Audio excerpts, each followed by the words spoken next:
عادت العافية إلى رسول الله، فخرج يستند على العباس وعلى علي، يجر قدميه، لا يستطيع أن يمشي حتى يوقفوه في الصف إلى جوار أبي بكر، فيهم أبو بكر بالتقهقر إلى الخلف بترك الصف، فيأمره النبي أن يبقى، ويصلي النبي صلى الله عليه وسلم إلى جوار أبي بكر.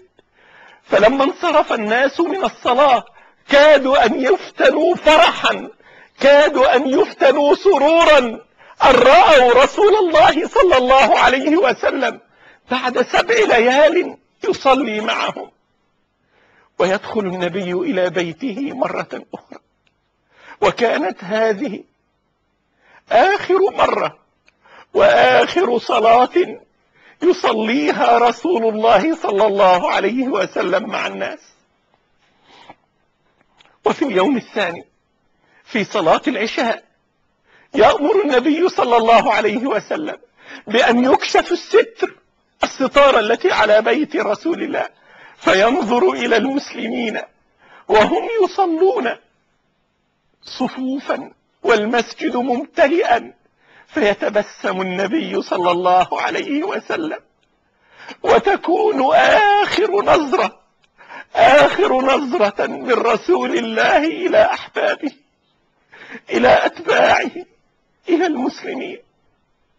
ويدخل النبي إلى فراشه، وبعض الناس رأوا النبي وهو ينظر إليهم فصروا سرورا كبيرا ظنا أنها العافية، أنه الشفاء.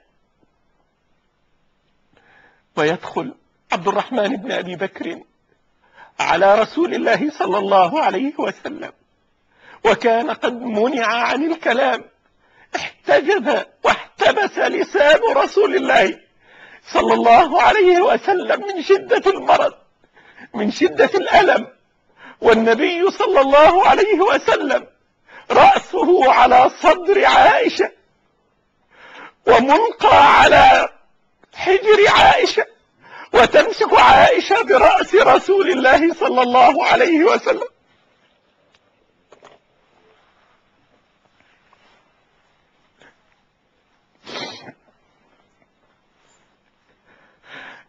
ويدخل عبد الرحمن بن أبي بكر فينظر النبي وفي يد عبد الرحمن سواك، ينظر النبي صلى الله عليه وسلم إلى أبي بكر، فتعلم عائشة أنه يريد السواك، فتكلمه: يا رسول الله أتريد أن تستاك؟ فيشير برأسه أن نعم ولا يتكلم، فتأخذ عائشة السواك من يد عبد الرحمن بن أبي بكر وتقطمه وتلينه إلى رسول الله، ويتناول النبي صلى الله عليه وسلم السواك بيده ويستاك كأحسن ما يكون، ثم يعطي السواك إلى عائشة ويشخص ببصره إلى السماء وهو يردد: بل الرفيق الأعلى، بل الرفيق الأعلى، بل الرفيق الأعلى. ويد عائشة على صدغ رسول الله صلى الله عليه وسلم، ثم تميل رأس النبي صلى الله عليه وسلم مفارقا هذه الدنيا، مفارقا هؤلاء الأحباب، عائدا إلى ربه، إلى خليله، إلى حبيبه.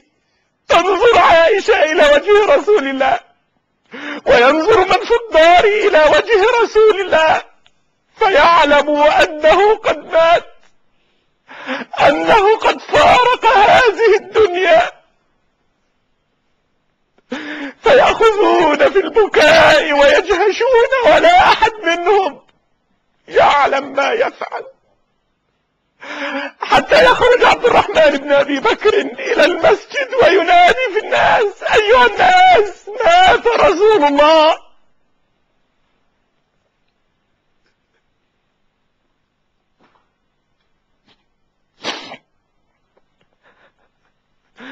أيها الناس، مات رسول الله، مات رسول الله صلى الله عليه وسلم. فيقوم أبو بكر فيقوم عمر رضي الله عنه وارضاه: لا والله إنك كاذب، إنك منافق، والله ما مات رسول الله ولن يموت رسول الله، إنما ذهب للقاء ربه كما ذهب موسى للقاء ربه. الناس ما بين باك وما بين صارخ وما بين ملقى على الأرض.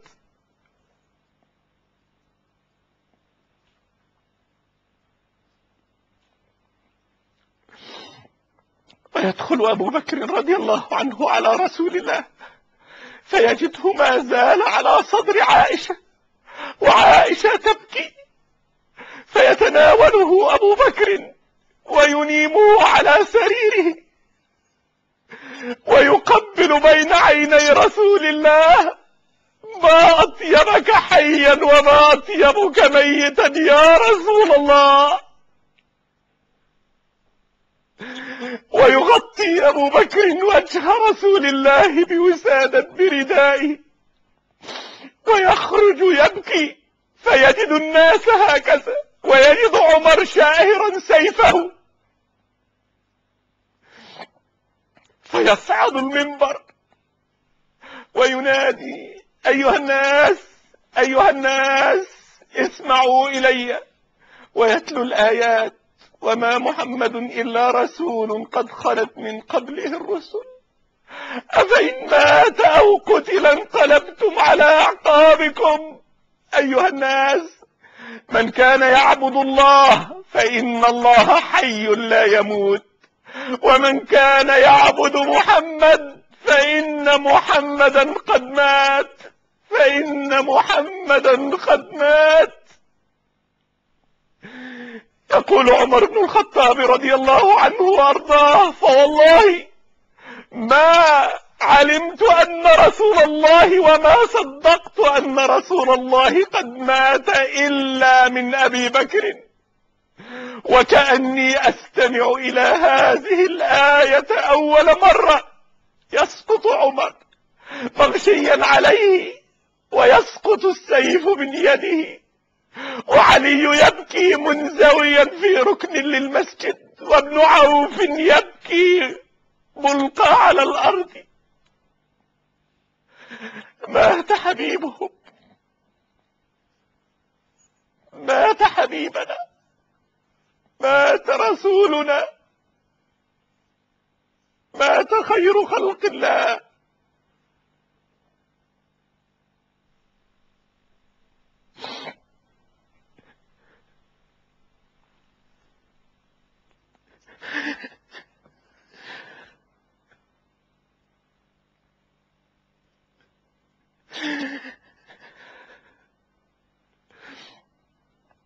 وتدخل فاطمة ابنة رسول الله على أبيها وقد مات،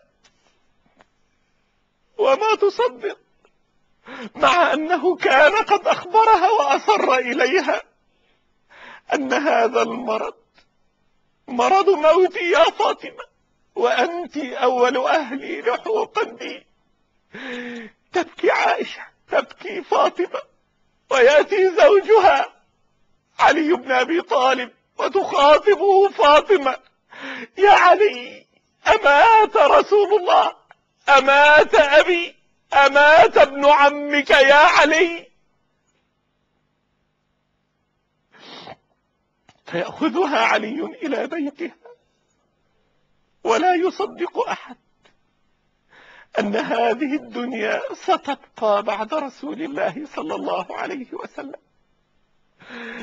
يقول أنس بن مالك رضي الله عنه وأرضاه: والله ما أن دخل النبي المدينة إلا استنارت واستنار منها كل شيء،